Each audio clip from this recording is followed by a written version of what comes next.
Welcome back to Two Homers and a Realist. The Sooners win, barely eking out a victory over Houston, 16-12. We're going to have a lot to talk about, and none of it's going to be pretty. I'm Steve. Lucas. Christian. Connor. Jay. Mike. And we got surrounding group that might chime in as well. Guys, this was bad. This was really bad. This was kind of come to reality bad. I don't know if this has more realism than in anything that we've seen in a long time. What are your immediate takeaways? And let's dive into it. Actually, before we do that, let's, on a happy note, thank our sponsor. We would like to thank our title sponsor, Little Debbie Snack Cakes. From oatmeal cream pies to zebra cakes, from cosmic brownies to honey buns, Little Deb has you covered. The weather's cooling down, and you know what that means. Fall cakes and pumpkin flavors. Get your pumpkin spice rolls, pumpkin delights now in stores.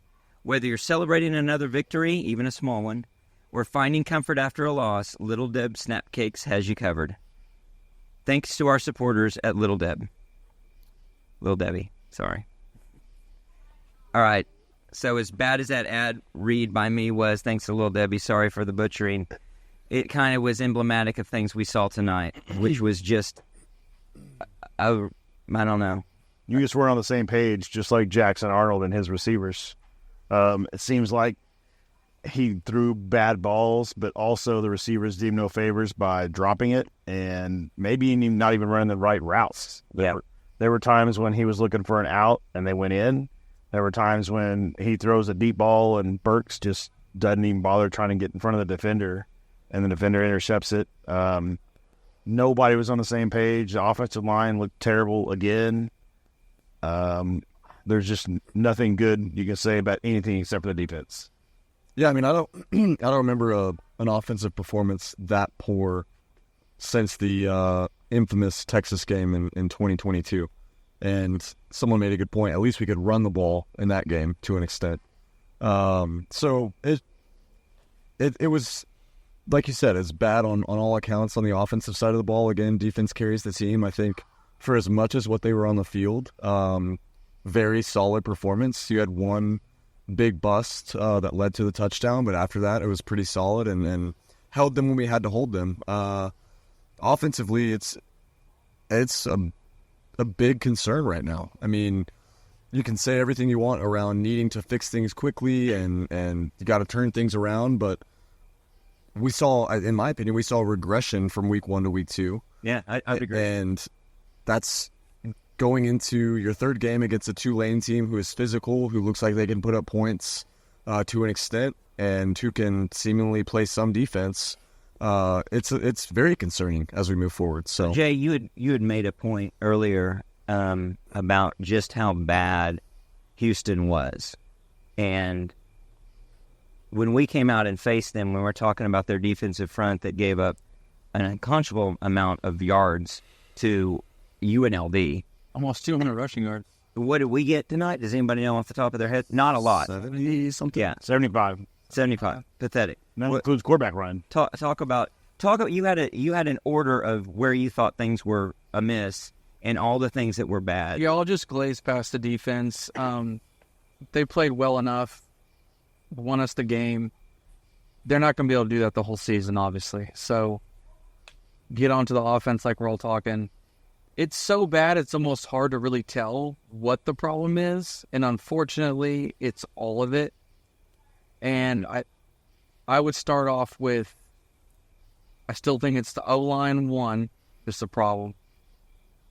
Seth Littrell 2, wide receivers 3, and Arnold 4. And is that wide receivers, you're saying, with the guys that are on the field? Lack of wide receivers, yeah. And so it's injuries, but it's not, you're not giving them a pass or excuse of injuries because it's the guys that we should be able to count on that aren't coming through as well. Well, in real time, you're watching so much. You know, once we go back and watch the game again and can really break it down, you'll get a closer look. But I don't feel like there was much receiver separation. And if there was, they might not have been one of the first couple of reads. So the whole thing was just jumbled. I don't know. It's hard to explain. It's bad. So it's very troubling. The offensive line's the easy thing to key in on, right? That's the thing that everybody was looking to. I mean, we were talking about it in in the off season, going into the preseason, that was the point of emphasis and the concern. But moving away from it, it seems like we've got issues elsewhere and all over the place. Mike, you had some observations about Jackson Arnold. So Jackson Arnold, I think he made the wrong read multiple times where they were single covered. We had 2 wide receivers, let's say on the right, both clearly in man-to-man single covered, and he had safety help on the left, and he would go to the safety help side and was thrown into double coverage or looking for people to get open, and they weren't getting open. He was taking sacks. But on another note, while we were talking, just looking at it, so we held the ball for all but 29 seconds of the last 7:57 of the game. And so the time of possession was pretty darn close, only because we held the ball at the end of the game, and we were running clock. Which was very fortunate, based on the way that the events played out, that we were even in a position to do that. Right. It means we were fortunate we got him to jump on that 4th down. Right. So we got the ball with 7:57 left, and then it ends up, that's the one where we punt and pin them down on the 5-yard line and then tackle for the safety. They punt to us. We get it back at 142. We hold it down and punt it at 35 seconds. But when, as a coaching staff, do you not adjust your play calling to account for you're not holding the ball very long and your defense needs to rest? I mean, there was going on coaching the entire game. So there's a lot of points of we thought that would talk about. That was a problem last year. Right. We were on it last year all over the place. Yeah. I guess what I'm saying, too, is you go back to Jackson Arnold, why is the coaches can't figure out time of possession, but why can't they also, when he comes over the side, now they can use the iPads that Brent Venables thinks is a coaching advantage or a disadvantage to have people use iPads. Can't you show him, hey, when they show you this look, here's the first read, here's your second read. Is nobody helping him out? Yeah. So I don't know if you guys heard Brent Venables talk about the iPads, and he was saying how he thinks, for him, he wishes they weren't there because he thinks it's an advantage that he can look out and he can remember where the safeties were. Oh, sure it is. And then coach people off. Yeah. And now it's an equalizer because now they can look at the pictures. Well, are we not using that to show Jackson Arnold, hey, when they show this front, this is what they've done the last 5 times, figure it out? Yeah, that's a good point. And I like the talk about time of possession because that was critical. And it was obvious from out of the gate that Houston's desire was to shorten the game, possess the ball, and really force us into a situation where we were going to have very few possessions that had to be successful. We didn't adjust to that, and we'll get into later, I'm sure. It's so hard to stay on any course here because there's so many points of criticism, but the god-awful misfiring on time of possession or running the clock at the end of the game, and just absolute coaching blunders, showing no ability to figure out when you need to run clock, how much to hike the ball, how much time on the clock to hike the ball with. Yeah, we're trying to milk the lead with under 2 minutes to go, and we're snapping the ball with 11 seconds. When you should not hand it. Let's get to the end of the game in a minute, but let's stick with what was really the major continuity of the entire game, where we just really couldn't put anything together on offense. Christian, what were your thoughts? Yeah, I mean, I don't want to completely beat a dead horse, but the horse needs to die. Yeah, the horses look dead out there tonight. So, yeah, They didn't get to make very many trips around the field. Well rested. So I mean, offensive line horrible. And back to Jackson Arnold. One thing Connor and I noticed over and over, even on some of his completions, he's staring down his first read. I mean, there is no progression. If his first read is not open, he panics. And O-line is not good, but in the first half, he did have some time. But once his first read is not open, he looks away and moves. And so, I mean, there just has to be, I think to Lucas's point, wide receivers are not getting open. There are standard route combos that have been used in football for years now. I'm not seeing it. And lesser teams are using them. Yeah, I mean, our guys, I mean, it looks like Luttrell is drawing up plays on a whiteboard, and there is no combo to break, to make a safety bite down or anything that is going to free up wide receiver. It looks like it's as basic as can be: slants, go routes, comeback. I mean, it's as basic as it can be. I mean, it's ugly. It's really ugly right now. It seemed like the couple things that worked when we run like the wide receiver bubble screens, and they're getting 5 or 6 yards. I say you just take that all day if they're going to keep giving it to you because Right. that's Well, that's the thing. That's what's so strange. It's like it's not good enough. And then you Like, just I mean, you get away, and next thing you know, you're throwing a 35-yard deep ball that man he Has threw no that shot. weren't even Oh, man. close. He threw a couple completely out of bounds. Yep. I mean, the one where he was in the fourth quarter when he was coming down the sideline over who it was, he threw it.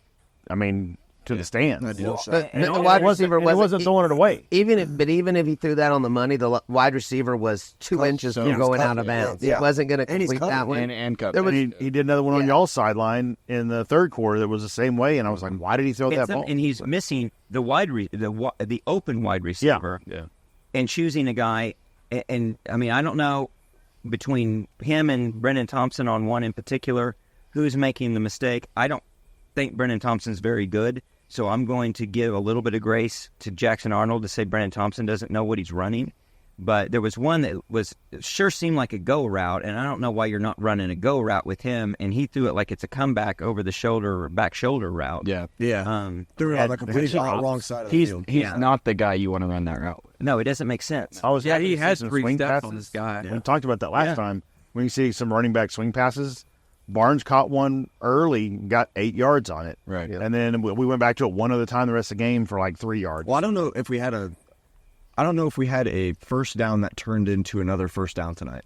Like went first down to first down. No, I don't think we did. Just sustained Maybe one drive. drive that we had one drive, but we went I mean, it was just 80 it was- yards. Well, yeah, maybe there was a back-to-back in there. But to me, with the lack of continuity that you're talking about, I worry that that's a real indication of a shortcoming in coaching by Luttrell and company because they're trying to outsmart themselves. And they don't realize you can just go with what's working.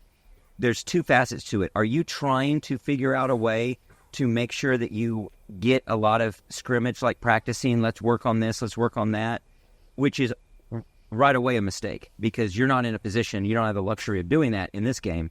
And then the other is, are you trying to think, well, I can't keep going back to that well because they're going to catch on, so I got to throw another wrinkle in and do something different. And that wrinkle doesn't have any coherence with what you've been doing and what's working. The other thing that I noticed, and I think some others did too, it is if Jackson Arnold is not reading the defense at all. Yeah. We're running when they're screaming at us to pass. The defense has got no safeties, or they obviously are in tight coverage and they're loading the box, and we're running right into that. or throwing right into it. Or throwing right into that. Just in these 2 games, for the last 20 years, I haven't seen a defense line up with no safeties against us. It's like they know 'Cause that's something. just a death move. It's like they know something. Normally, you're just toast. I mean, did they go back and look at Even if Jalen Luttrell's Hurts. work at other places and say, Anybody. Yeah. I literally, I don't think Texas played with no safeties when we were running with the tight end at quarterback. Yeah. right? But I mean, that's what's concerning for me is through these first 2 weeks is as much as we praised him and still give him a little bit of grace, like Jackson just doesn't look confident.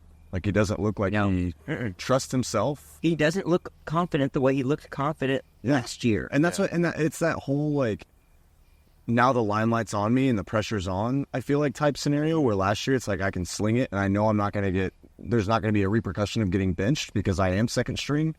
But Yeah, maybe it's psychological.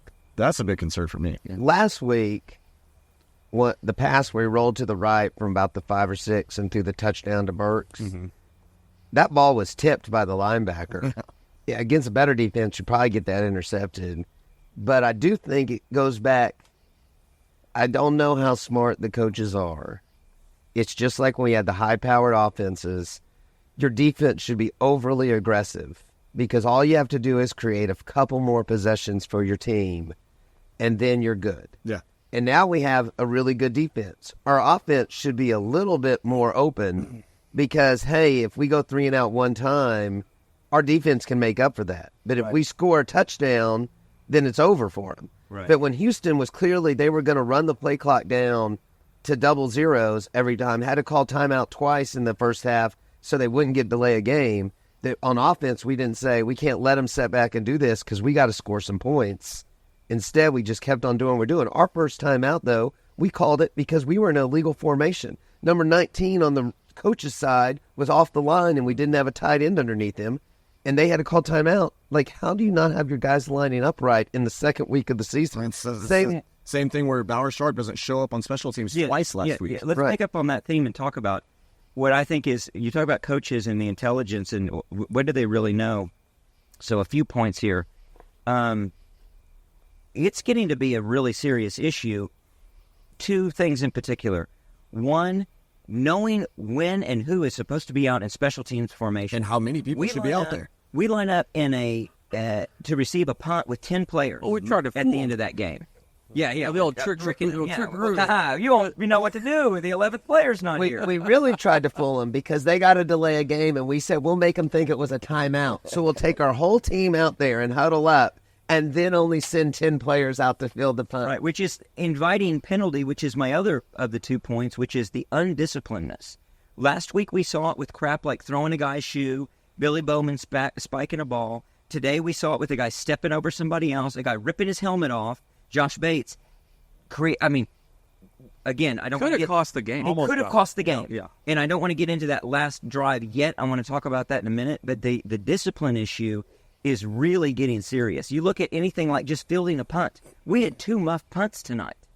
We got the virtue of a muff punt that probably wasn't. Right. That we got our first touchdown off of. And about 3 others where Bowman Overruns. is overrunning it, and he's having to dive backwards to catch it. And then Bowen did the same thing. And muffs it. Literally, we had 6 punts today that could have all been fumbles that we didn't recover. Yeah. Did you see on one of their last punts, it had to be in the third quarter, I take that back, it has to be in the third quarter, we're telling Bowman to scoot up. So they are waving him up, and then they punt it, and it goes basically almost a yard or 2 behind him. So he is stepping back. I don't understand why they're coaching him to have to run backwards. Just line up 5 yards back and come forward. Come up on the ball. And come up, and if you can't get to it, just let it hit. Right. It doesn't matter. I mean, it goes 10 It's not a yards light back. ball, yeah. You know who used to be the guy that told the punt returner where to be? It was Kel Gundy. Good point. Right. I guess he was the guy on the team that knew the math and would walk down there and line up and tell the returner, this is your line. And I don't remember having these problems then. No. Is it the new special teams guy that's causing this problem? I don't know. And again, as we've talked about this plenty of times, you've got your starting safety and your backup safety out there returning punts when there's got to be 15 other guys on that team that return punts their whole lives that are skill position players and that aren't as valuable. You put Petaway out there. Yeah, I did see whoever else 81 get hit right in the face mask with the ball. That would have been a first down. And he dropped it. So maybe there aren't that many guys who can catch it. I just find it hard to believe. There's 115 kids on this team. Absolutely. You can't tell me there's not 10 others obviously. that can get out there. And one of the things that we talked about it at least preseason, worried about the risks to these type of players. Well, tonight we saw what could have been maybe a late hit of a guy lands on Billy Bowman, but after he had muffed a punt. Regardless, that's how a guy gets hurt. Yeah. You're putting him in a vulnerable situation, and it doesn't make sense from that standpoint. I want to talk about the hurry up. Well, all right, yeah, let's talk about the hurry up. Can we, before you move to that, let's stay on special teams. If we know we're kicking, don't boss us on our own podcast. If we know we're kicking a field goal, the one we missed, why on third down or on second down don't we run the ball forward? Right. We don't run it. We try to run a pass. Don't get it. Then clearly they called in and they told Jackson Arnold, run a quarterback draw and center the ball in the middle of the field for our kick. If they knew that was in the cards, why on second wouldn't you have run it? So on third you could have maybe run and picked it up. But now he was running like 4th and 11 trying to pick up. You knew we weren't going to get it. Yeah. You just conceded we were going to hit a 41-yard field goal like it was just easy money. Brent said in the postgame that they purposely called that because they were planning on going for it on 4th down. Except he only picked up like 3 yards or something. Yeah. Right? Yeah. I think he picked it up was like 6. 4th and 8. I think, yeah. I think he might have got 6. Yeah, 6. But, I mean, it doesn't matter. He was still Run 5 better plays, run a better second down play. Yeah. But second down's where you make that. Exactly. That's where you make your decision about what you're going to do on 4th down. That seems like an after the fact of shoehorning in what you think you're going to do. Yeah. There were several moments where they were doing things like that where it just didn't seem like they had a real thought process. There's no rhythm. There's no thought process between where we are on the field and what we're going to do and what we're willing to do and what we need to do.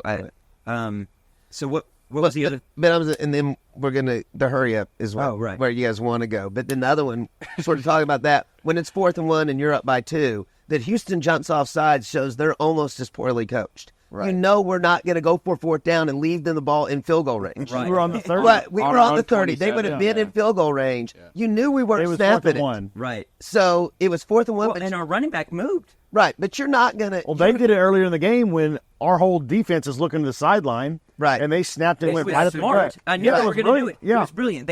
It was almost a play call. I think It was a play call. where they look was. over there, and we all and I saw him, and I yelled at Everyone checked out. Yeah, their And H-back, everybody their looks, H-back's looking to the and sure sideline, enough, and the they quarterback just just go. snaps it and goes. It was Right. smart. But I'm saying for us, when we line up on 4th and 1 and they're in field goal range, only up by 2, There's no with way our we're going defense, for it. there's no way we're going for it. And that guy jumped 3 yards Right. outside. Their coach doesn't radio down to their linebacker and tell them, nobody's this stupid. OU is not going for it. Just stay still. Yeah.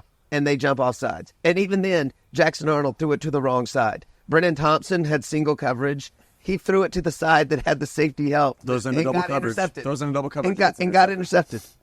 Yeah, I think it's just he just right-handed and saw Yeah. when he stepped back, he just launched it. I mean, I think that's just what happened on that play. So the hurry up. Talk Hurry about up. that. It's when your offense is not moving the ball at all, and you've proven you played an entire first half with what do we have 180 yards or something like that at halftime. Yeah. Why are you going in the second half and thinking, oh, let's keep running, hurry up, because Right. it's done absolutely nothing to throw off the other defense. And if anything, the And you're defense trying to- that's having so much success, the one thing that could be the Achilles heel is if they get tired. Yeah, and it was 20-10 in time of possession at halftime. I mean, it was like 18 and Yeah, no, it's it was close nearly to, double. to 20 and 10. And you're out there running 3 plays in a minute and 17 seconds, and your defense is back on the field. So It's the same crap we were got mad that about last year. Yeah. Right. But last year the defense was okay. Yeah. This year the defense is awesome. So giving them time to rest is still helpful because they've done such a good job of keeping Houston out of the end zone through that point. Right. And Yeah. you're out there just running hurry up, and it's 4th and 3, 4th and 4. No rhyme over or and over. reason. So, historically, people have said you run the hurry up. So you can set up, the defense sets up, it allows the quarterback more time to read what the defense is doing. Is there a flip now with the communication to the linebacker Yes. where you line up in your formation, now the defense can signal in what they think you're running, and it's giving the defense an advantage on the offense So you'd be To better see your off. lineup. to see your lineup. So you'd to be see your better off with the formation. sugar huddle. Right. That you wait for 15 seconds and then you go line up. Yeah. Right, because the defense is lining up and their coach is radioing down saying, okay, it's this formation. Here's what we think they're running. And their linebackers checking them into the right play because you're giving it up when instead of the vice versa. Yeah. But you can still run a check with me offense. You can run the sugar huddle and then go out there, and then at 15 seconds, both the headsets shut off. Right. Everybody looks to the sideline.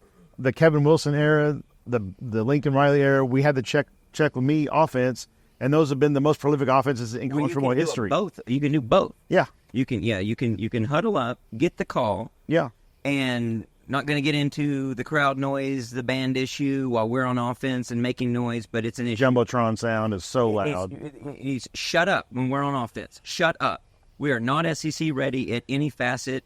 The field looks like crap. I'm not going to get into all that You're at stuff. home playing It's Houston, and awful. Jackson Arnold's having a He's having having his earbuds so he can exactly. hear. That's a Said the real same big thing. issue.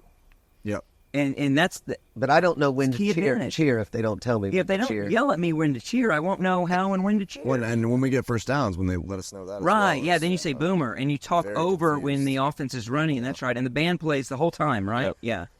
It's very, very, very frustrating. It just shows we're not game ready. I mean, this is stuff that I guess they think that this is like the NFL, and this is the time where you've got the preseason games, and none of this really matters. But this stuff counts, and this is week 2.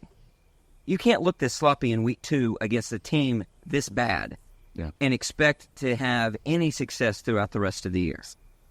And Christian brought it up earlier about route design and having levels. And Lincoln Riley, I think, was really good about creating levels, having pretty much the same base. You know, the lineups were pretty much the same.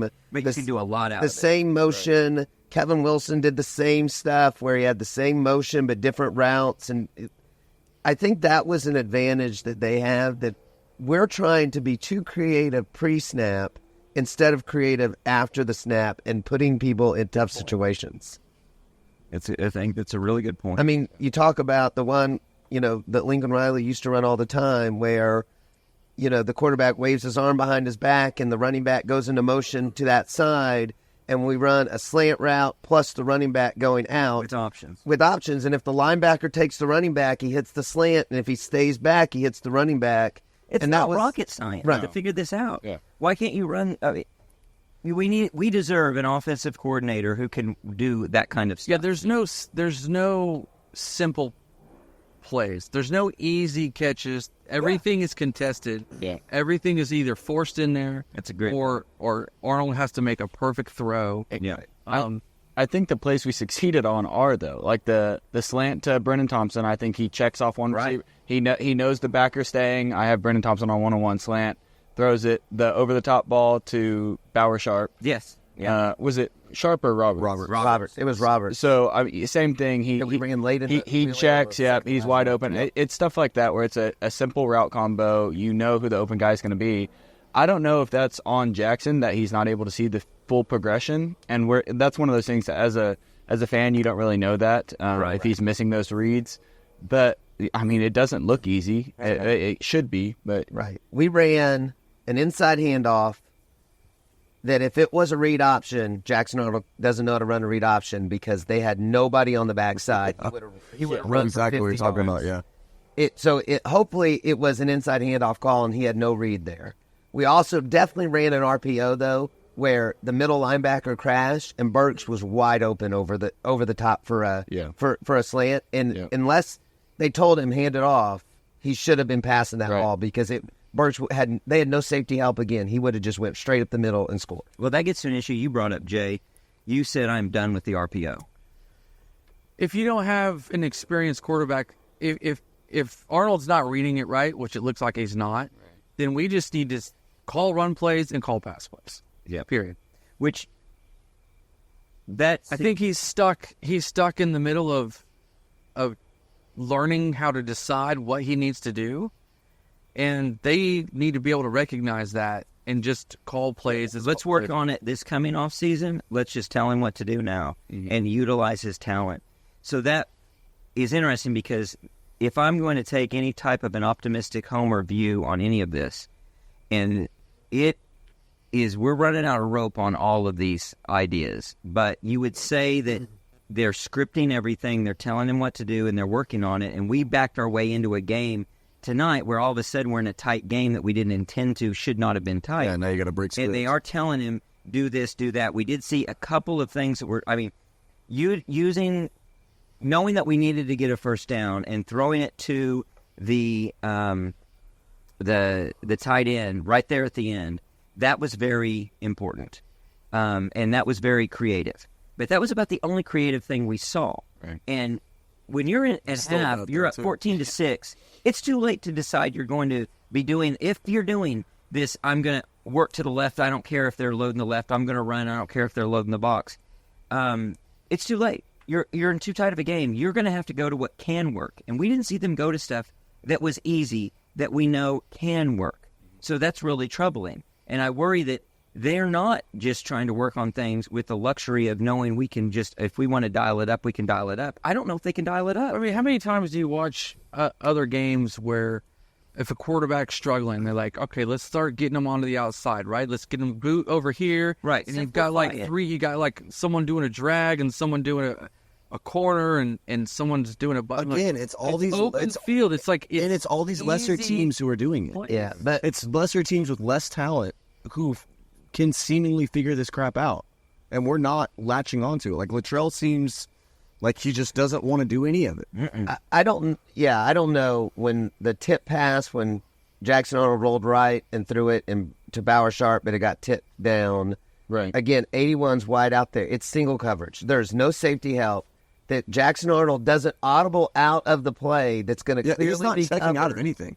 That was going to be wide open. Yeah. Like he should have seen they have no safety help. Everybody's in the box. There's no way I can loft it over six guys and get it to Bauer Sharp here. I don't know. There's a lot of stuff that It just doesn't look right. Even that play design, there's a free edge guy not like Right. past the tackle, right? So maybe it was just a good play by the defender, but the defender is normally in a really tough spot right there. Do I follow the quarterback and let the tight end go, or do I follow that tight end and then the quarterback will just cut underneath me for a run? So maybe he just played it just right, but everything is just difficult. It shouldn't be difficult. Even running for 3 yards, it's just like a really hard 3 yards. Well, Lucas, what did Gavin Sawchek go for today? Four rushes for 4 yards. 4 rushes and for I'll, 4 I'll yards. tell you for our another running big back factor is in the past we've had great wide receiver blocking, and it's almost non-existent in this offense. Right. And I think it's a lot to do with the players just not being good enough or trying hard enough to do it. But some of the play design, like when you're going to do the inside zone handoff and you've got a receiver coming across in motion, which is bringing the defender towards the line of scrimmage, and then you're snapping it. So you have an extra defender in the box that wasn't there before, Right. Because you had 3 wide. Now that wide receiver is not blocking that guy. Right. So they just have an extra defender to come in there because the wide receiver is going to continue his motion out. As if And a the lot guy's of just gonna times they follow see it. the handoff. Right, and And they that know. corner's coming in from the edge. Yep. So then you don't have anywhere for the running back to go because the offensive line is not making the right blocks. And then they're not getting the corner because the wide receivers aren't blocking. So it's just a combination of none of it is working like it should. So you need to go to some bread and butter. Yes. Wide receiver screens, the tight end stuff worked tonight. Just sit down. Roberts had routes. 3 catches. Like, give him a Right. sit down route at 4 yards. Yeah. So on the lack of discipline and doing the full job at the wide receiver position, I guess one point of optimism or cop out or whatever would be these are not your top receivers. We're lacking our top receivers, and so maybe these guys, for the most part, but Burks is the exception. They're just not trained, and they're not as good. There's a reason they're not the number one receivers. They're not in a position to do all of those things you want them to do. And maybe when we get Nick Anderson back, we get Anthony back, then we get into a position where we have receivers that are making those plays. But that's just kind of pathetic.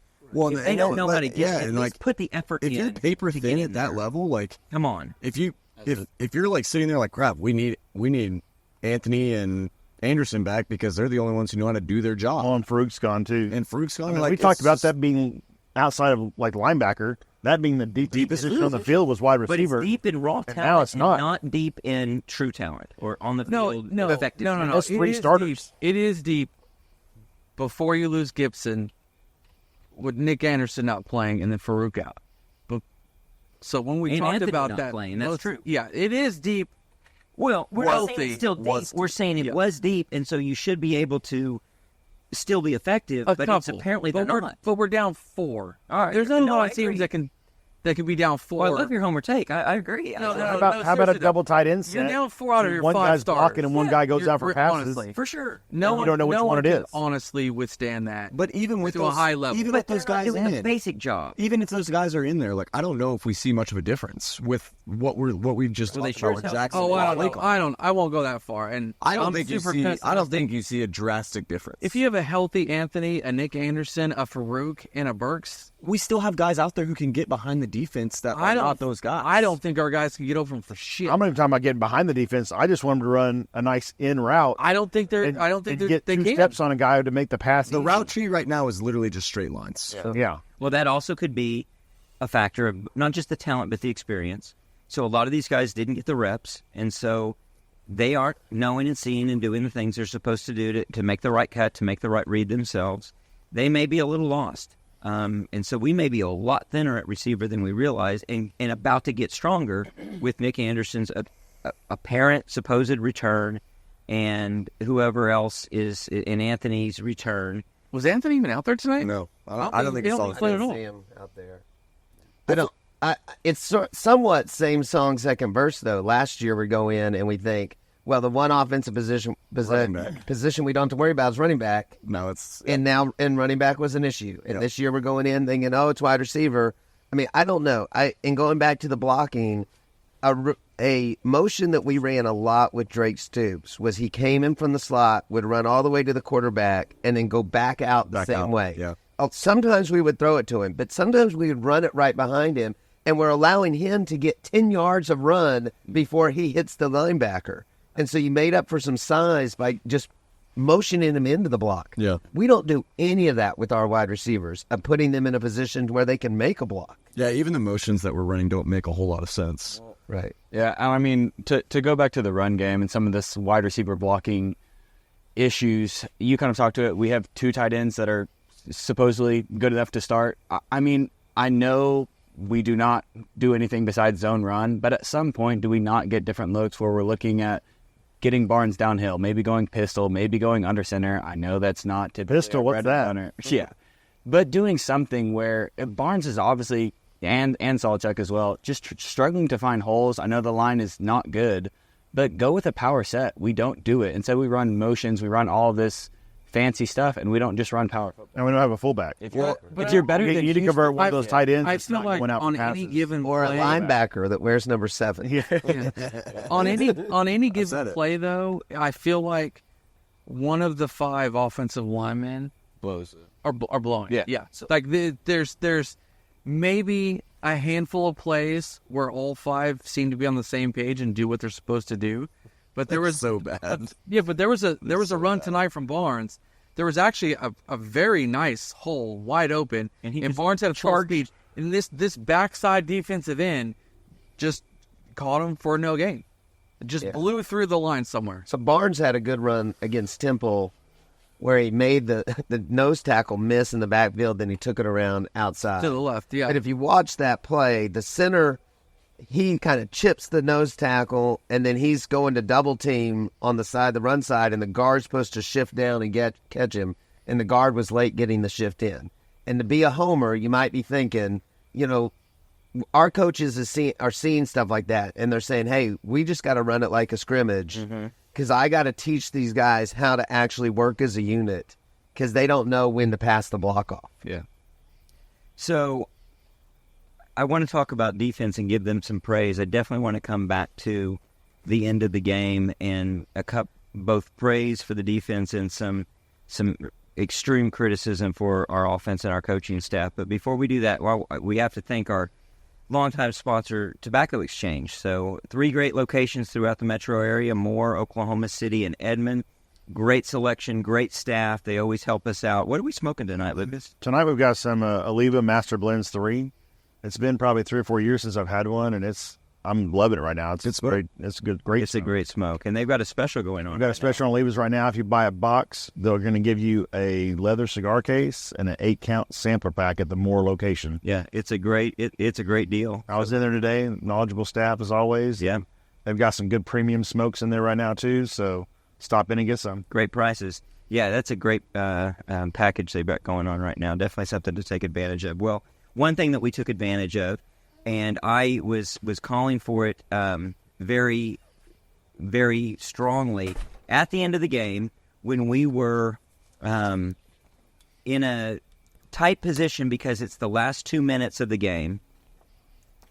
We know that if they score, we're going to need the ball back with some time. What we don't want them to do is march down the field slowly, methodically, and run clock to be kicking a last-second field goal. And I was screaming, which I've always screamed, you've got to be aggressive. And sure enough, we were aggressive. Can they hear you great from to up there? see. I guess you're close to They press box. could. Yeah, I was both the press box and down below. Oh, no, because they can't I hear you. screamed, and They can hear Brent you turned from around. He press said, box, "Thank you." Yes. No joke. They can definitely hear him because nobody on our side was cheering at all.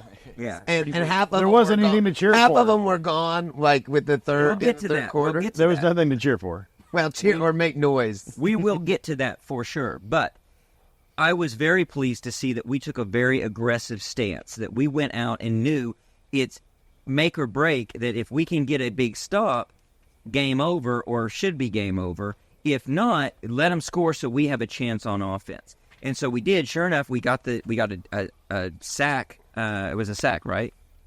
No, it was a handoff that we tackled the running back right after the exchange. Okay, and then right after that, we No, got that a was safety. the safety. Yeah, That was the before that first was play. a sack. No, first play was Oh, the was safety. it a It was an in. Oh, they had a holding on the kick return. Or what? No, we stopped the ball. The punt went down there. Rolled down it rolled. rolled down Because I to was like saying, the don't that's right. touch Yeah, it. yeah, yeah. Don't touch No, it. it's We want as time much expired. time to run off the clock. They finally filled it at about the 5. Right. Snapped it to the quarterback. Oh, it was inside it was the handoff. first play. Was it? First play. Oh, right. I was thinking there was another. Regardless, we were very aggressive, which is what we needed to do when we got the safety out of it, and so that was great. What was not great is what transpired after that. So we kicked the ball. They kicked the ball to us, which they could have kicked an onside kick, right? Correct. And they didn't. They kicked it deep to us, which was strange, and that kind of forfeited it. Should have been a forfeit. We did a great job of picking up the first down. I think they had no fear of us getting a first down. That's right. So they wanted to be as close. Well, we did get the first down because we got creative, and on second down, we threw the ball over the top to the tight end, and he rumbled. Which wasn't a very good pass. It was not a great It was a pass. great catch. Great But again, to me, that's an indictment on the offense. Right. Yeah. That Houston made Look, a we don't need decision. the ball right now. We're going to get it back because Right. they're going nowhere. Absolutely. Absolutely. We have 3 timeouts. But They're we going didn't get nowhere. the first down we needed, and he did a great job of covering the ball up with 2 hands, knowing he's going to get tackled. He does. And yet, then, somehow, we have no clue about the rules of the game and the timeouts that are remaining for Houston and what we're able to do. So instead of just downing the ball and taking a knee, we risk a handoff twice in a row, running basically the same amount of clock that you take with a knee. They have to take their timeouts in both cases, but we've risked 2 handoffs in doing so. And then we decide we're going to take a knee. And what we do is we wait for the longest time to actually, Jackson Arnold actually go down and take a knee. And no surprise at all that their guy comes over the top and hits him pretty hard, which it's a live play. He absolutely should hit him pretty hard. Yeah, I see it. And we're watching the Oregon game, and they're dropping up. I'm definitely paying attention to that. And so I know it's frustrating to see your quarterback get hit like that, but Josh Bates loses his brain and pulls his helmet off, so coaching mistake to not know, one, take the knee. You're going to be in the same position where you're going to be punting with 4 seconds left. You don't even have to punt the ball in that case. You can just run backwards or sideways. Right. But instead, we're in a position, not only do we have to punt the ball, but we have a dead ball foul, and so it stops the clock, so we have to punt the ball to them at 35 seconds. And they get the ball back and obviously had a couple of shots downfield to get into range to score. Yeah. I'll even go into that. So when we do end up punting it back to them because we're idiots and get the penalty, they had trips to the west side closest to us. Uh-huh. And we are in man coverage. Yeah. There's 30 seconds left in the game. Right. And there is no safety help over the top because the safety is covering the slot receiver. So I'm anything but a realist. Going to say, Steve, you said you were happy that we were aggressive and got the safety. I don't know if it's aggressiveness or just we're just that stupid because when they get the ball back with 29 seconds left, there is no reason we need to blitz them. Right. We can set back, let them get a 10-yard pass. We're up by 4. They have to score a touchdown. They could have went They can't 85, even they get could have field goal went range. 85 yards. And But we are blitzing on that last drive. And you were... Which puts you out of Everyone- position if they start doing the It's like the ladder. only time you can actually play prevent defense. Like, Yes. people play prevent defense when they shouldn't with play 4 prevent minutes defense. to go. Yeah. Yeah, like the other team, they're up by 2 and they're in a prevent defense. Like, no, you idiots are going to get in field goal range. This one, they literally had to go the length of the field to win the game. With no timeouts. Yes. How about And we the clock- still have 3 high safeties. How about the clock management before that when we had the ball and we're snapping it too early and they get an extra timeout with a 2-minute warning? Right. Because if we would have waited 2 more seconds. Because we did it on 11 to seconds snap- before. Yeah, if we didn't wait 2 more seconds to snap the ball before that, then the play clock would have gone, or the game clock would have gone down to 2 in the timeout, and we would have not had to run a play. Instead, we run it at like 2:02 or something stupid. And then did you notice for some reason the clock stayed at 2 minutes? It didn't continue to it should have been like 1:57. Oh, really? 1:56. Oh, it should have run down. So somebody didn't it know what stopped they at were 2 doing. o'clock. It Yeah. stopped at 2 minutes. Yeah, not knowing what to do. Not SEC ready. Yet Not again. SEC ready. The Absolutely. same way, once the third quarter ends, the lights go off like they're on a timer. It was a Big 12 ref crew, which Yeah. we knew that was coming. But your refs do not run the clock. Your home stadium runs the clock. Yeah. No, it just really, really bad in Poor so many performance all facets around. there. The not understanding what you want to do in terms of running the clock, not running the clock, was obviously an issue throughout the entire game because you're putting your defense in a difficult position.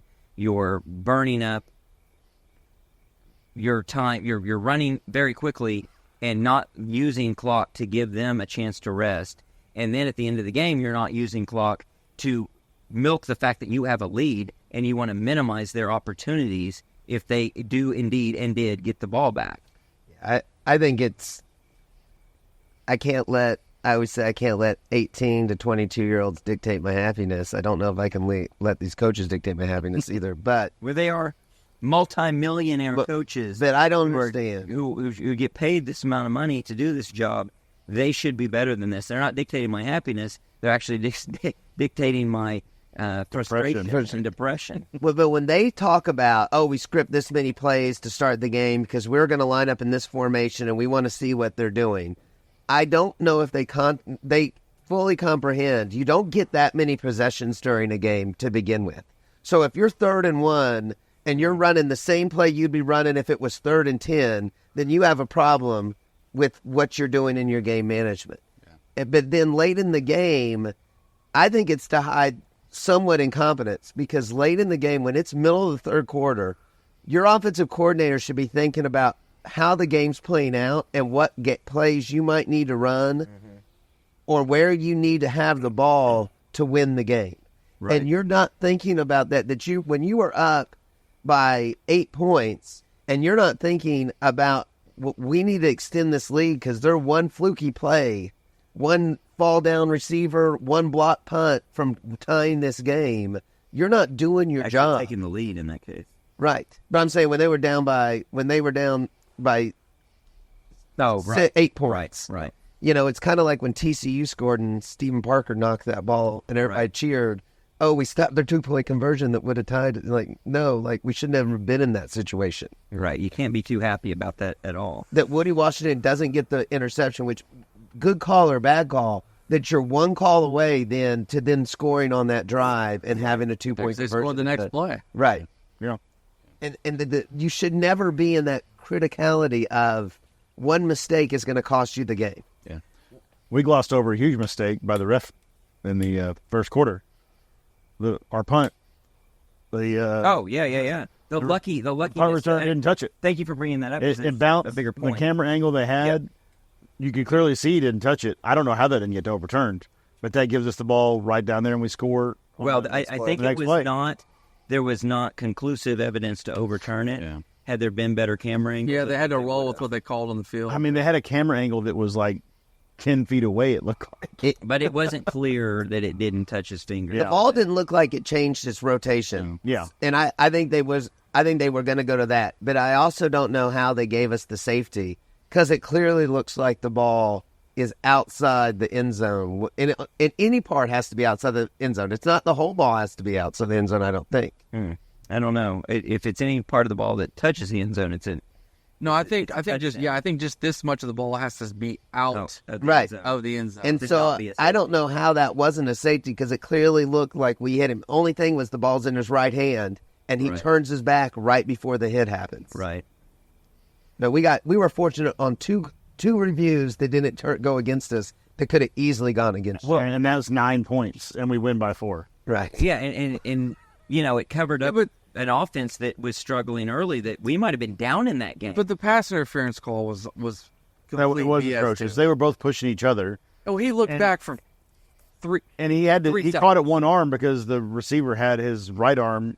Yeah, he was tugging it. He was looking. That's how he pulled it down with one arm because he couldn't use both. Right. There's mutual combat going on, and he's the only one actually playing for the ball, the OU player. But Brennan Thompson, on his comeback that he thought was a go route that was underthrown, the same thing happens though. The defensive back goes right through him as he's slowing down trying to come back, and they didn't call pass interference on that. You're right. I mean, maybe he didn't fight enough to get back, or he slipped on our crappy field.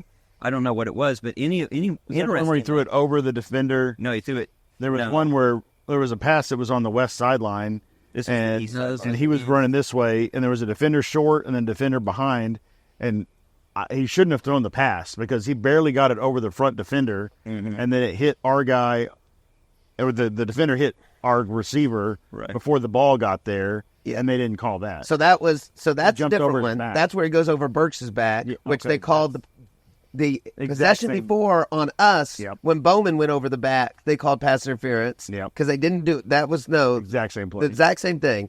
But we were going to the south. We're on the right hash. Yep. Arnold throws it left where he thinks Thompson's going to run a comeback, and Thompson was running to go and realized it about as the ball's in the air and tries to come back, and the defender runs him over. And they might say he slipped, but there was a bunch of those calls where we got called pass interference for the exact same thing on the other side. Right. And so bad calls for sure. Big 12 officiating. Hopefully that's the last of that. One of the things that I thought of that I think I mentioned in the previous pod about the other game, and it came into fruition to a degree here, that we got bailed out by a turnover, seemingly got bailed out with a lot of turnovers in the first game, even though I do think we forced 5 of those 6. But we didn't get the turnovers this game, and we did not look good. Our offense, as bad as it looked, is maybe because we just got more at-bats, where in the other game we were getting these gift opportunities that we didn't get in this game, and we don't get those gifts, that's trouble. Yeah. So we can't depend on turnovers. As bad as this Houston offensive line was supposed to be, because you had local radio and podcasters and stuff talking about maybe setting like single game sack records tonight and everything. I don't know if Houston just had some magic potion and their offensive line just became great all of a sudden. But big improvements from our D-line tonight was a disappointment. I think they were very solid in the run, but as far as pressure and getting to the quarterback, it's still. I will say, He's getting the ball out really fast. Only one. He did get the ball out really fast. He rolled out a number of times, so they may have adjusted the way they needed to adjust. That can be true, but there still weren't people getting through. Dominic Williams got his first sack today. That first drive, the first drive, they pushed our defensive line around. Mm-hmm. I mean, talking about pushing people around, Danny Stutzman has the running back wrapped up for a 5-yard loss, and the guy just runs him up, runs out of the tackle. Yeah, he had a couple missed tackles today. Right. Yeah, I think what he was doing there is he's just not thinking, I just need to wrap up and make this guy carry me. Right. Just because he's not going to carry me. I don't need to run with him. So he's trying to run with him, and he loses his grip. So this is another coaches. I don't think coaches really understand it. That turnovers are most likely just random.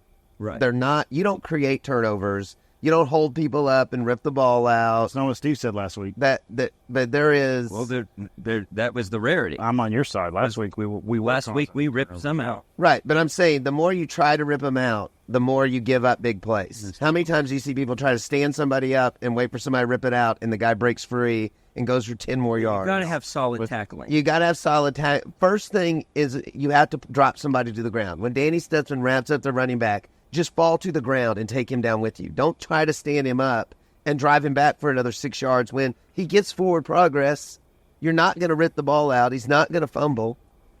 Yeah, no, I agree. It's very frustrating. Well, I have another point on the coaching on the defensive side, which I guess also on offensive. On the defensive side of the ball for coaching, I don't get the substitutions we're making and the personnel packages we're putting out there.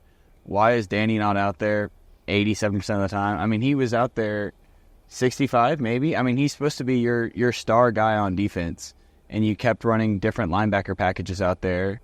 Safeties were inconsistent the entire time. I mean, switching Woody at corner, I don't get it. I mean, can we not pick 11 guys to play on defense that we're sure can go play? Mm-hmm.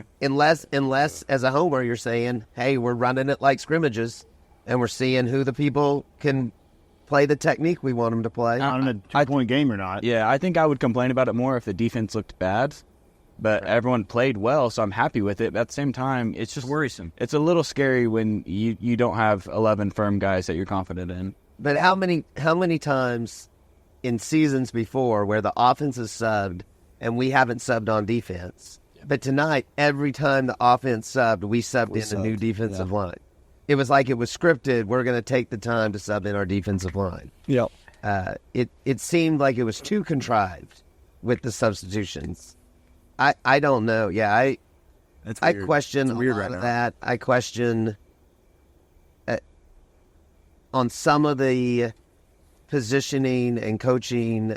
I don't know what to do. And like we commented, Canick gets in there, and the very first play he takes the wrong. He overruns the gap, and he's standing behind a cluster of offensive defensive linemen when there's a 7-foot gap right here. Yeah, I mean, but what's story of his life? Like, why did he go over? I mean, Stutzman was already filling that gap. Yeah. Like, was he just gonna go pat him on the back and say, "Good job"? Yeah, I don't think Canick knows what he's doing. Honestly, I think he's just kind of a. Is he a guy that is just fast and athletic, and he's used that forever, and he's catching up to it? Yeah. Well, he's never played line. I mean, he's been a linebacker the last couple of years now, but he wasn't a linebacker out of high school. Right. So it's normal for him to take longer to learn the position, but sometimes it's also instinctual, right? I mean, you've been in the system for 2 years now. Yeah, at some point. But to that point, we've talked about, me and Connor have talked about, if Canick's main ability is his athleticism, why is he, well, not yet, fullback, but there are times where we don't have fullback. He's dropping into coverage, he's like playing the main coverage guy, and Danny's blitzing. Like, just, if Canick's only athletic, just bring him on blitzes. Just use him how... Use him as the... Eric Stryker. Right. Yeah. But instead, they're giving him too much responsibility. If you want to let him run free, but don't give him a main key read. When Venables left the first time, how many OU fans were saying, "Oh, this is good because we were too complicated. We need to simplify things." Yeah. And now it's sort of the same thing. You're saying, "Oh, it's too complicated for this player or that player." Like maybe his system is overly complex when other teams seem to figure out defense at a level that's competitive that we can't figure out. Yeah. So we can't blame the defense for anything that happened today. Yeah. Right. I mean, they were kind of bend don't break on that first drive and gave up a field goal. And after that, they tightened up real nice. Yeah, other than the one where they had the interception called back, and then I think our whole team just was mad and went, kind of down, and then the next play. Okay, but to be a realist, over here, what was the UNLV Houston score? 28-7. 28-7. We held them to 5. UNLV, or do they have a defense that's better than our defense? I mean, maybe they just a really crappy offense. Yeah. Temple might be really crappy. And I think Houston only got their 7 points maybe on the last drive of the fourth quarter with their backup quarterback that throws it came in. Right. I mean, so they were held scoreless. Before we say our defense is great, we might want to play a real offense. That's a good point. I mean, that's fair. Everything's up for criticism and doubt at this point. One of the things that's interesting to me and scary is that this pod and this experience tonight watching the team harkens back to our very first season on the pod, 21, where we were winning games and we were exceptionally disappointed and worried, and that worry built and got worse. It's now coming in we had our moments in that season. I guess the second game was Western Carolina. Was Western Carolina, or when you played that really solid Tulane team? Was that the first game? Really good Tulane that was the first game. And then we played Western Carolina, but then after that it started built like this is we're getting a wake up call here in game 2, and it's a scary wake up call. I promise you, Tennessee is going to be way better than Houston. You think so? You think so? I've seen them play 2 games so far. I don't. Yeah. I'll say it right now. I don't think we're beating Tulane. We play like we did today. If we play like we did today, we're not going to beat. If we play like we did the first week, we're not beating Tulane. Yeah, that's probably true. But we should expect, with absolutely all realism or all legitimacy, to expect that we're going to be a lot better by week 3 than we are in week 1. And not after tonight. I mean, we regressed from week 1 to 2 offensively. No. You're going into the season. Should be. Yeah, you should be. Yeah. So if we're not, we got real problems. Well, no, just 6 hours ago, or 10 hours ago, we're texting each other, and I'm like, man, Tulane's going to be a game. Like, they're giving Kansas State all they want. Right. And now after our game, I don't even want to play Tulane. I don't want to play anybody. Yeah, I don't want to play. I want to have a bye week that we can recuperate. I don't know. Get some of our good coaching. Yeah, I really What's don't Kevin know. Wilson do? Where's he at? Tulsa. It's Tulsa, head coach. He doesn't by Arkansas State. Are paying him more than that?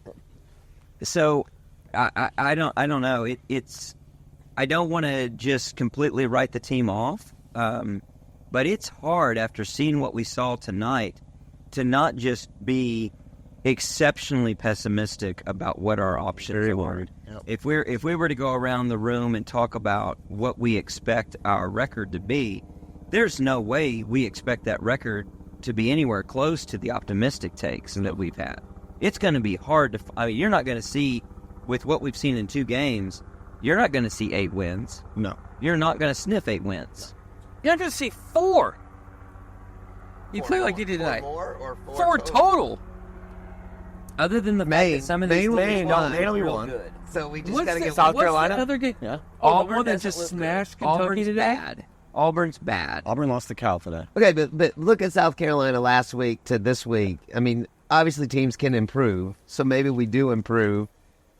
I mean, maybe as We're critical sure as hell we should. maybe as critical I've been to coaching, you have to think the coaches have done some calculus on this too, and they're thinking there's no way a 10-2 SEC team doesn't make the playoff. So as we start the season, I can be a little bit more vanilla or more using it as preseason, because all that I need, I can either win my conference or I can be 10-2 and I make the playoff. Yeah. That's why I'm still pricking 12-0. Well, I think all of You make a lot of money. You put a bet down to 12. OU goes 12-0. I put them down before the season. I put down the combo Jacksonville and Heisman plus OU winning the national title. That's a plus $43,000. He's trying to retire. He should have just gave me that $10. if you put 10 on it, I'm going to be pretty disappointed. You don't need to make that 10. Just one makes that good. Well, I what else do we have to cover or exercise demons or whatever we need to do here? Well, we anointed a golden foot last week. We had found our guy. Yeah, it didn't happen tonight, did it? There was when we needed There was basically nothing from tonight. in the clutch moment, he did not come through. Just extremely frustrating on a number of levels there, where we are not finding any answers. How many points did the offense score in the second half tonight? 2. No, they scored 0. Oh, the offense. Zero. Defense scored 2. Yeah. 0. We have 49 Donut. yards in the second half. So we went in for halftime adjustments of playing poorly on offense for the first half, and I didn't think it could get any worse than what we played in the first half. Well, we didn't know that Houston was going to make halftime. Right. They didn't. Were they in our think locker about room? that? Were they listening? How can you We're come our out Stallions today. for the second half and play that bad? But their first drive is when they scored the touchdown and missed the going for 2. Mm-hmm. So it was 14-12 after their first drive in the third quarter. Even if we thought we weren't going to make adjustments, somebody had to be on the sideline and go, oh, like we might actually lose this game. That's where I get really pessimistic, because that's where, if you're a team that is actually really good, you've got something you can dig into the bag and pull out and say, all right, we know we can do this well. We know this is something we can accomplish. But going back, I mean, again, to coaching, right after that drive, they kick the kickoff, and Bauer Shark calls the fair catch, and our guy in the back runs right into his back. Like, are we trying to fumble the ball? Did nobody talk about pay attention? If your up man calls fair catch, let him catch the ball. Right. It's just on a number of levels. What are they talking about? What are they talking about? Are they just yelling at him? Because that's not doing any good. That's not going to do any good. You've got to have some strategy there. You've got to have some things of, that's where you really need to come out of the half and say, all right, well, here's what we need to do to be effective. But it's like they just said, well, we really got to work on some stuff because we got to get better at this facet of the game and this facet of the game. So let's go out and let's do all of these things. And you have a 20-minute half now. What do you mean a 20-minute half? I mean, like in previous seasons, some halves were only 15 minutes. What do you mean? Halftime. Oh. I'm saying he has 20 minutes to go in and make adjustments. Like, they used to have 15 minutes. And so the coaches Right. used to always say, the coaches would meet for the first about 7.5 minutes. Right. Then they would talk for about 4 minutes That with the hasn't been a position long groups. time. I mean, regardless, they've But I'm saying you have 5 extra minutes. Right. You got a lot of time to work it through and figure out what you're going to do. Right. It can't be a pep rally. It needs to be, here's the strategies we have to employ. Here's the stuff we have to do. We've got to figure out a way to do it. And this is what we're good at. It's pretty clear what we have to do. We got to put points on the board, and we got to give our defense some time on the sideline, and we weren't doing either of those things. Very, very frustrating. Anything else? What else do we need to cover that we haven't covered, guys? It seems it's just like it's endless on what we can gripe about, but it was just, well, let's talk about the fans. The fans leaving. Before we talk about the fans, I think what it goes back to what we can do is probably what we should have done last year. Why we have anointed Seth Luttrell to be the offensive coordinator without thinking about the long term of where we're going to be and who we have on campus and what we're going to do. To going back to what Lucas said earlier, running power football. Like, did nobody sit down and look at the recruits and think, hey, maybe we should, if we're going to be really good on defense, have this ball control type of offense, run some power football, huddle up a little bit more. Instead, we just say, okay, this is what we're going to do. This is our offense. And never comparing to that, is this what our defense is going to be good at? It's got to be complementary. Right. Something we've come back to year after year, season after season, talking about complementary football, and it doesn't seem like there's a strategy there to get that.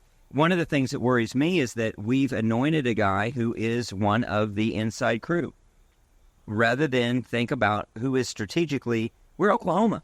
We can never pick of the litter. Go get the guy. Exactly. Whoever it is, go get the guy.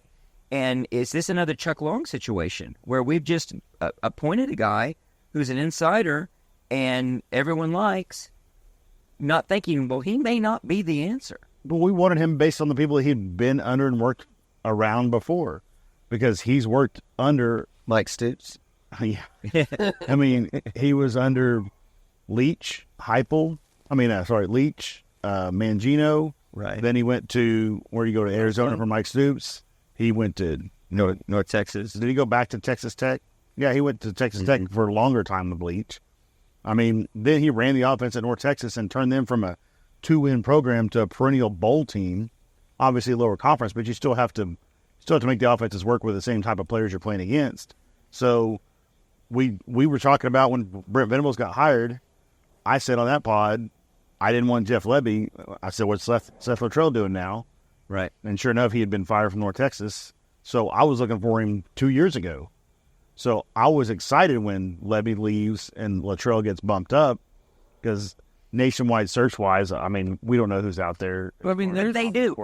We're off the hook. We can like Seth Luttrell and think that that's good, but we're not the insiders making the money, making these decisions. I want those guys making a higher level decision. If they land on Seth Luttrell, that's great, but they need to really be thinking about this in terms of who is actually the guy. Does it look any different though than a Lebby offense? Like, does it even look like there's? It looks worse. That's true, but just formation wise or limited scheme that we can really truly understand what's going on, it doesn't look any different. Mm-hmm. Yeah. I don't see their touch on it, unless their touch is it's just worse. Right. Well, it makes you wonder, too, if there's not, when Kevin Wilson and Sam Bradford era team adopted the hurry up, it was kind of the new kids on the block. It made a big difference. Is there kind of a turning over where this has been run? People have figured out how to play against it. The clock management, the timing rules have changed. Should you have thought more outside of the proverbial box and said, maybe it's time for offenses to evolve, maybe by devolving into ways that we used to play offense, right, that people aren't as familiar with? Things that haven't been tried in a long time that might work. Power eye football. It very well could be. Right. If you're complementary to a defense like we've got. Well, basically it's what Michigan did. Yep. Yeah. Except we could even be better than that, right? They just stuck with what no one else does anymore, and they just ground and pounded you and played field position and had a great defense, and they won a freaking national championship because they're the only ones playing that style anymore. I tell you what, by degressing, by de-evolving. They tried to go with Rich Rod, who had the up and coming offense. When Rich Rod went from West Virginia to Michigan, it failed miserably. And now they've gone back to a more pro set, run the ball 40 times a game thing, and everybody else is still throwing the ball to the yard and trying to make hurry up work. I still think it's an outlier last year, what they did. No, I agree. Going forward, they cheated. Like today, Michigan's down, 3 scores, and there's 8 minutes left, and they're like, hey, we're going to run up the middle. What are we going to do on second down? We're going to run up the middle. We're like, guys, do you know you're losing the football game? Well, and really look at both of those examples. So you've got Michigan just emulating and copying what they did last year that worked in a way that isn't necessarily conducive to winning. And now we have OU's offense emulating successes of the past in a way that won't necessarily work. So what works is what is well suited to what the defense is presenting you, defenses in general and defenses specifically, play by play, and having actually a coherence of what's going to work theoretically. And I don't think we've got that. What we've got is it's as if aliens came down from Venus and they said, well, let's look at some tape and let's see what works. And like, okay, I think we figured this out. And like, it'd be kind of the version of AI today trying to track what happens. And they're really just a copy of a copy imitation. They're not actually knowing this is going to work and here's why it's going to work.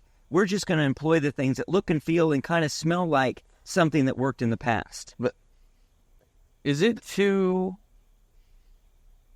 Are we putting too much of the blame on the coaching and the offensive line and the lack of wide receivers? Is this a Jackson Arnold problem? Could be. Could he be one of the 5-star Elite 11 kids that just doesn't cut it? Hey, Spencer Rattler.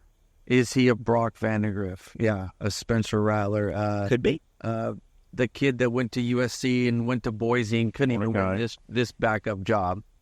Malachi Nelson. I mean, today I would have. You've got to think about that. I would have taken the Arizona version of Jackson Arnold over anything we saw today. Mm-hmm. I would have taken Dylan Gabriel today. Well, yeah, it's easy to say that. I mean, you would have had somebody. Maybe, but I will say again, we said it earlier, but until you kind of go back and watch it, we maybe noticed a few times the receiver's open, or maybe he should have gone to a different side or a different play. I still don't think that there's just scheme-wise, there's not players that are easily open. I mean, maybe there's 7 more points on the board. Yeah. I mean, so to say one would be... Easy throws, pick routes, double crossers that gets linebackers confused, taking the safeties deep so you hit an underneath route. Everything just is super difficult, and I don't know if it's difficult because of the scheme. I don't know if it's difficult because Arnold can't see it. I don't know if it's difficult because the wide receivers can't get open. And unfortunately, I don't even know if our coaches know what's going on. Right. I mean, so I'd say one would be, I think the timing rules in college football has become more and more like the NFL timing rules and how NFL's played. And you don't see a lot of NFL teams running the same type of offense as college teams run. But they're still creative. They're still dynamic. But maybe there's a little bit of a shift there. But then, so I don't know. So I just finished that point. But to your Jackson Arnold point, Spencer Rattler, I mean, all the good quarterbacks. Is there an issue with the most elite, arm-talented quarterback, no matter how good a competition he was playing against in high school? Not everybody on that defense he was going against played Division I football. So just because he could throw the ball so hard, he didn't need to read defenses. He knew he could just whip it by the 5'11" linebacker that wasn't going to intercept it. And you come into college, and now everybody is better, but you've never had to actually learn how to play football.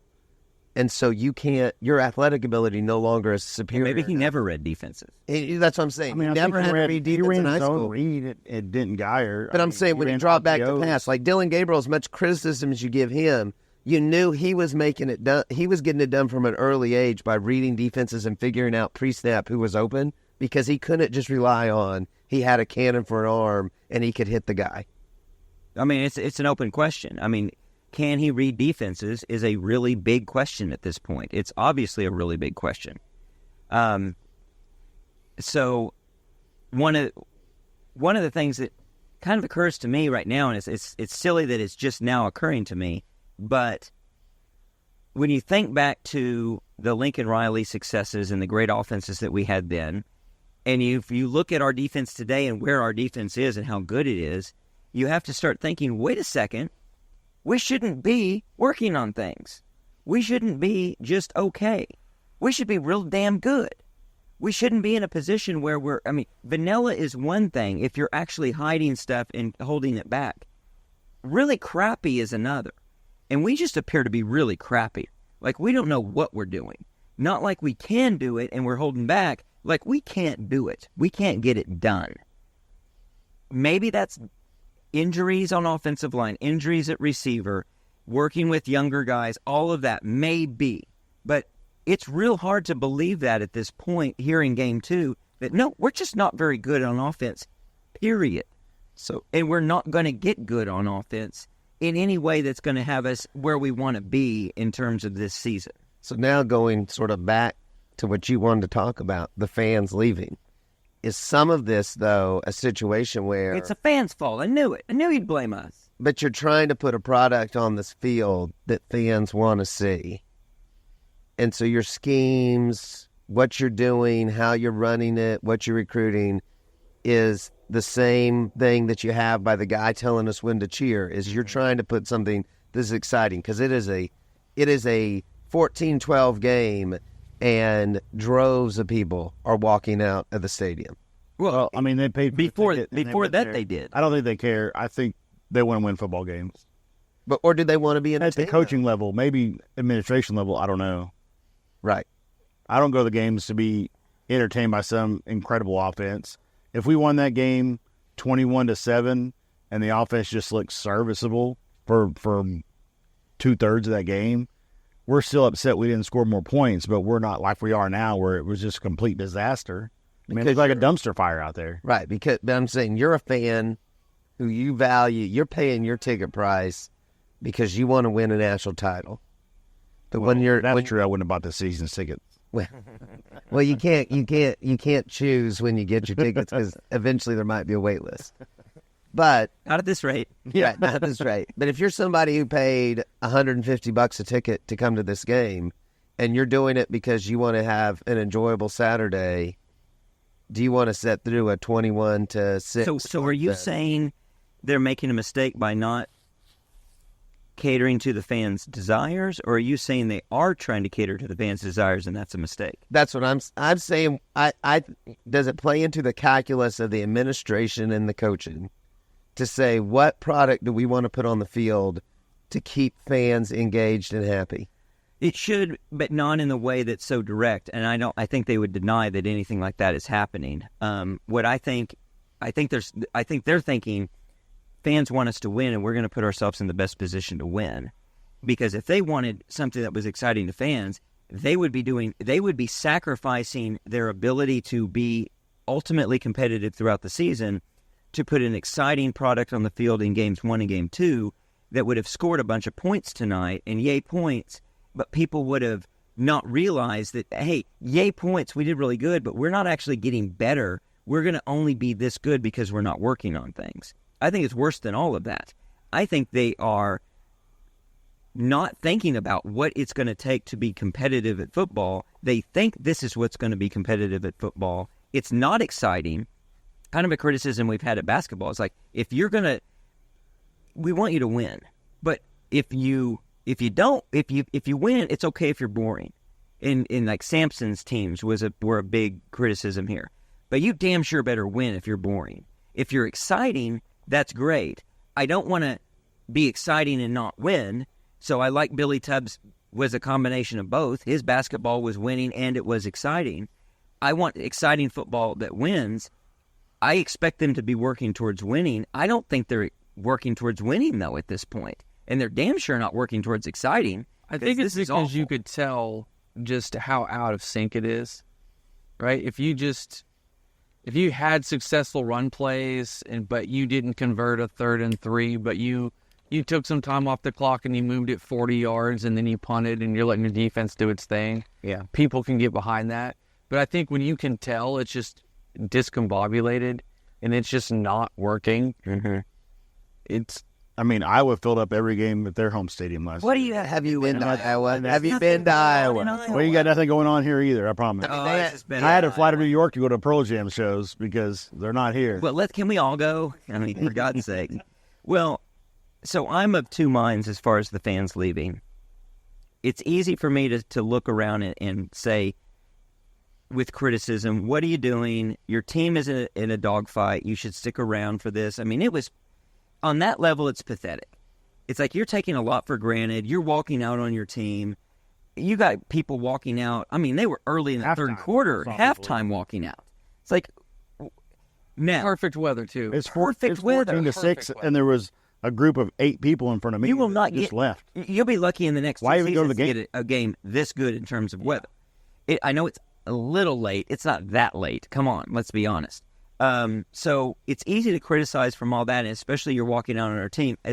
On the other mind, the other side of that coin, one is it's their money. They can do what the hell they want. And if they want to walk out, that's a protest vote. They're saying, like, this is not good enough. And honestly, the fan that's attracted to this game is probably not the guy who's going to be in the fans in game against Alabama. They're not going to pay up for that ticket. That's more surprising to see somebody walk out in that game because you expected a tight game, and this is a big-time ticket. This is a lot of people who were handed tickets by a season ticket holder who didn't want to be there. And so you look around, you see a lot of kids, you see a lot of people that you will not see at other games. I go to every game, and I know the composition changes when we go from these type of games to the games where we actually are in doubt about winning and they're going to be competitive. So I understand you got to get the kids home. You didn't sign up for this. And by the same token, there could be some fans that are real diehard fans that say, I didn't sign up for this either. This is Houston. I got other things to do with my life. We joke about longing for that we have something else to do with our lives and that we stick around with this damn thing. Yeah, sports is ruined my life. Sports is rough, man. So I don't know. I can't really criticize them too much for the fact that they're not paid anything. They paid to get there. And it's a sunk cost. Every extra minute they waste in that stadium watching this team not perform well is something they could be doing something else with their life. So in some respects, I say, walk out. Go find something better to do until that team can put something together that's worth sticking around for. Then you can be criticized for walking out because that's what you really are paying to see. You're not paying to see them barely win against Houston. So I don't know. I don't have a lot of criticism for them at the end of the day. What do you guys think? Any different? We've talked about it over the years. People, it's 35-0 at halftime. They leave. Used to be you leave, go to O'Connell's, have a couple drinks, come back. Not going to O'Connor's. That would appease people to, well, I came to drink beer and have fun or whatever. So they leave at halftime, go get some more drinks, come back, sit through the third quarter and then leave and then blow out. But now you can't leave in the stadium. So how many of those people are just want to get drunk? Right. Well, no, just there's want to gonna get drunk. There's going to be some of those guys. Don't be so dismissive. I mean, it's not just want to get drunk, but I mean, it's so I guess one thing to think about is the fact that when they've made it very exclusive, and they've made it very expensive. That's the evolution of everything. And to be honest, they've made it expensive, or it's become expensive, and yet it's not something that's really high quality as far as the fan experience. The fan experience is crap.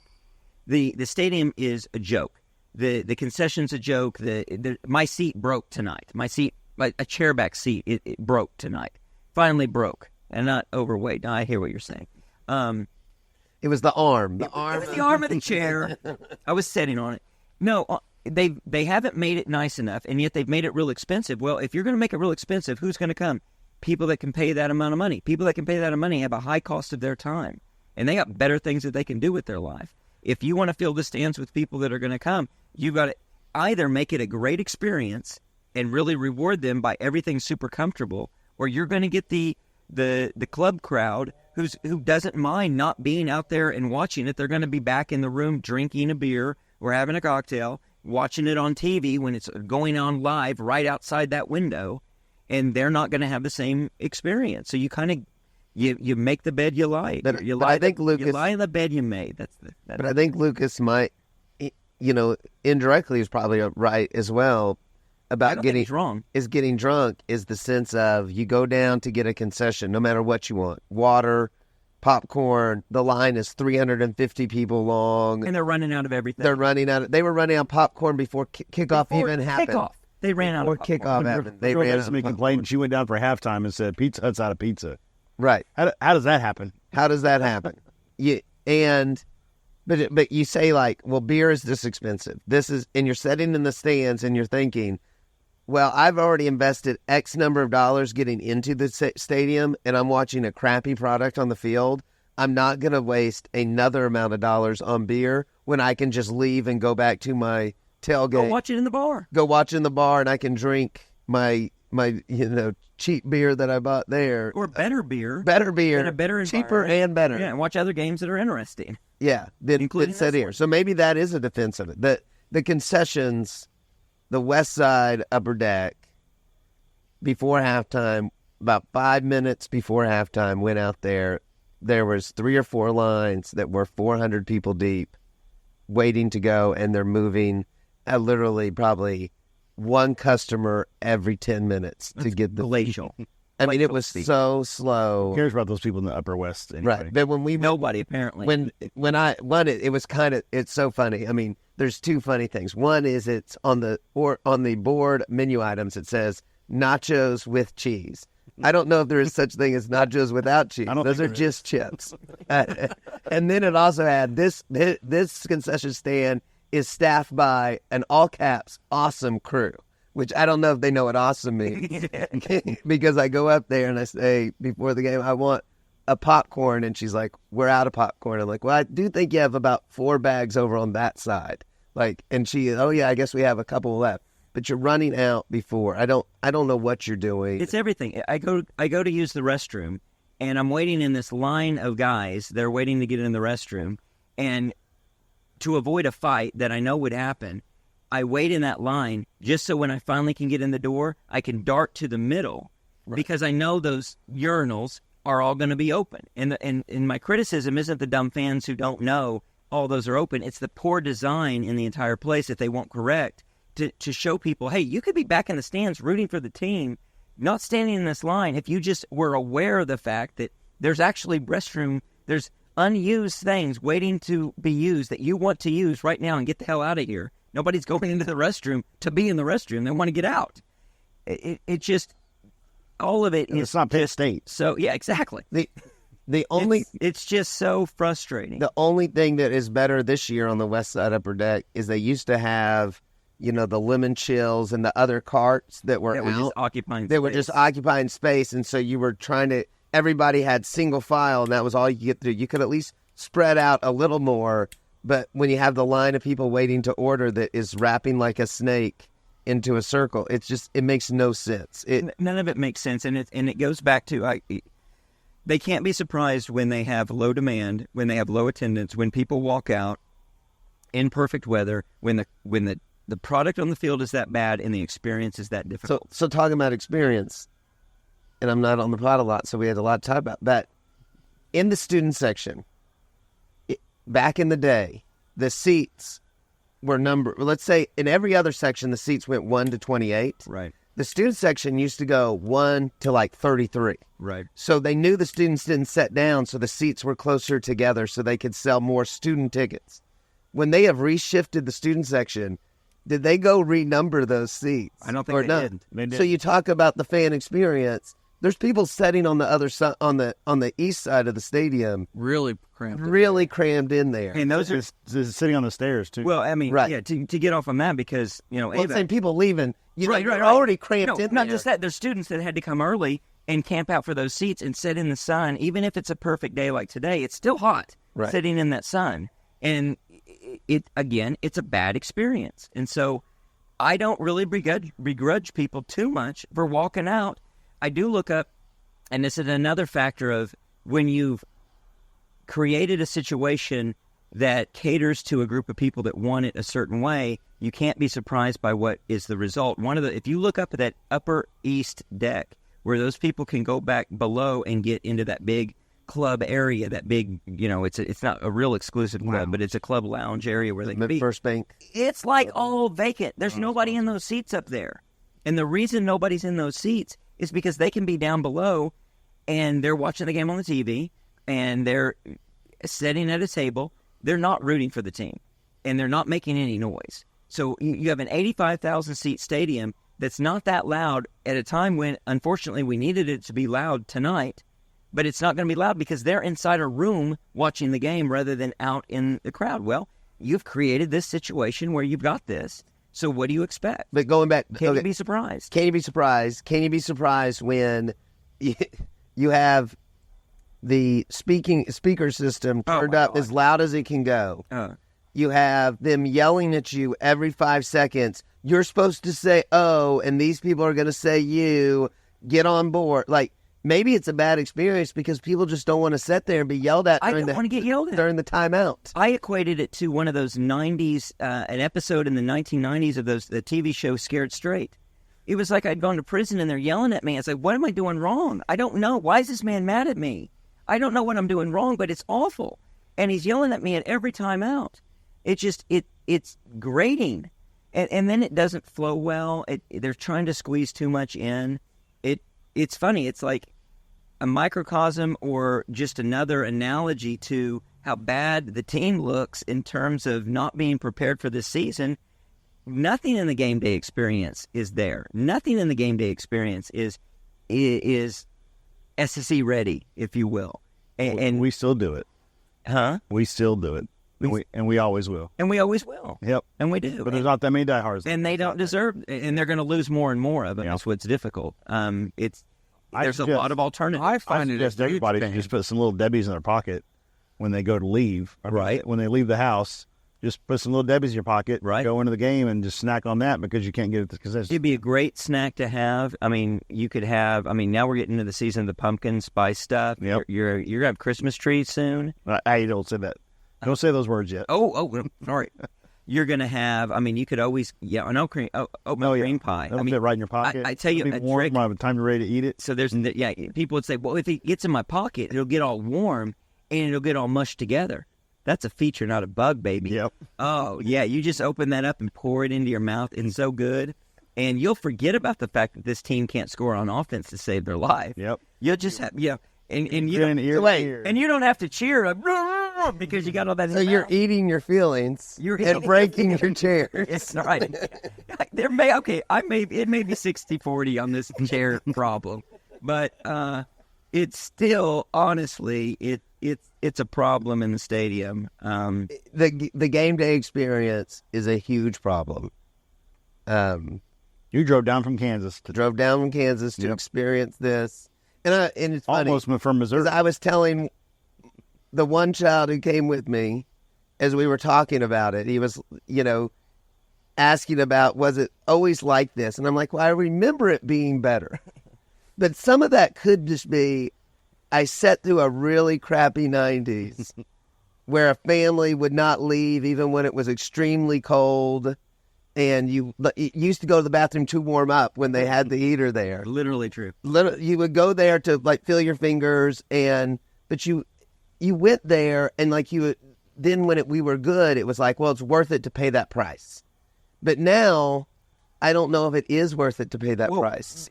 There's two factors there. One is that you and I, and we have all changed as we've gotten older. We've elevated our wealth from where we were as kids, just because that's the natural economics of it for a lot of people. And the other is the fact that you were a kid then and you're nostalgic for it and all that. But truly, the world is better with a lot of better alternatives, and they have not kept up with those alternatives. So we joke about Iowa and there's nothing else to do in Nebraska, but it's really true. And there's a reason that in places like L.A., they struggle to get people into the Coliseum to watch USC. Why? LA's a pretty fabulous place with a lot of great things to do. They have beaches. A lot of alternatives. I've heard they've had beaches. So as you get alternatives of things to do, you've got to keep up with the Joneses, or you're going to get in a situation where you're going to look up and there won't be fans in the stands. Or the fans that you've got, you're not going to want them to be there. So I mean, the last several years of being able to park here and then walk to the stadium just has made it so much easier, because when you're coming from out of town and you have to find parking somewhere here, you're either dishing out $40 to park and hoping that you're not going to get blocked in by some idiots or dinged, or you're trying to park for free or for $10 and it's really freaking far away and it's a long walk. But yeah, the whole experience, honestly, from I have a lot of friends who don't getting here for traffic for that reason, parking, the limited gates to get in, and then the in-game experience. Well, it is an exhausting day. Look at it. And if I didn't love this team like I do, there's no way I would do this. So, like, and you're special. The casual fan, you're not exactly the casual fan. I don't know how many keep coming back, to be honest with you. Fewer and fewer. That's why it's a struggle to get to we have a sellout. And it's going to continue to be that way. You look at what they're trying to do with the basketball and trying to move it closer to the city so that on the north side of Norman, so that it's closer for Oklahoma City and closer for Edmond. Well, whether or not we're not going to debate that tonight, but you're damn sure not moving the football field any closer, and you're not moving it significantly closer, so it's always going to be this struggle. You've got to figure out a way to make it better, and it's one thing to say we can have a really winning product, and I guarantee you, if we were to have a national championship contending team and we win a championship, you're going to see a bump in all of that, but it's going to be short-lived. Unless you can continue that forever, you're going to see a fall-off. And I think we're already seeing the fall off. And after tonight, nights like tonight, I mean, we looked at thinking going into the season that we're going to try to, or at least some of us are going to try to go to every game, including the away games. In my head, I'm already writing off any trips to away games.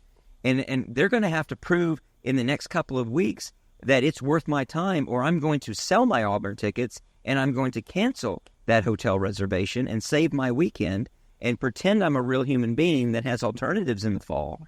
Because I'm not taking up 3 full days to go watch a team that is not competitive. Yeah, I mean, if you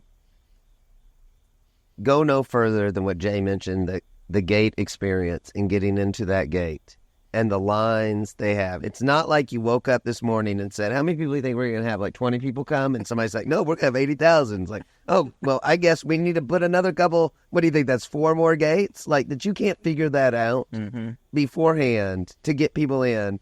And I had plenty of stuff in my pockets that don't feel like a wall, and he's patting me down. He doesn't stop me. He's just like, oh, yeah, you're good. Go in. Like, why do we waste that time? The oatmeal cream pies are fine. Right. And I mean, I could have probably walked in with anything I wanted to tonight. But my point is, maybe it is you go in there, you went through this whole hassle, this stressful day of parking, getting, if you're bringing your kids, you bought, you've dropped $100 in concessions, you're sitting there in the third quarter, and you're just thinking, okay, I'm done. Like, I want to go home and just go to sleep. I don't care to be here anymore. Well, that is what the team seemed like to me tonight. They don't want to be there anymore. I know they don't. They're going to deny that and say they don't feel that way. We're going to have to see. We're going to have a midweek pod. We're going to hash this out, talking about what's coming up with Tulane and where we are. It's going to be a very come to Jesus or whoever it needs to be moment to see, well, where are we as a team and where do we go forward? We'll cover all of that on the midweek pod. Anything else? There's an easy solve for our problems. There is? And it happens on the midweek pod. What's that? You guys all picked Tulane. We're not talking about locks in a week until the midweek. You picked Tulane, and our OU's fortunes have changed. This could be. We might have a unanimous Tulane pick, to tell you the truth. I don't know. But anyway, we're going to be there. Thanks to Little Debbie, great sponsor. Really appreciate that. Thanks to Tobacco Exchange. Anything else before we sign off? Nope. All right. Well, thanks, guys. And Boomer? Sooner.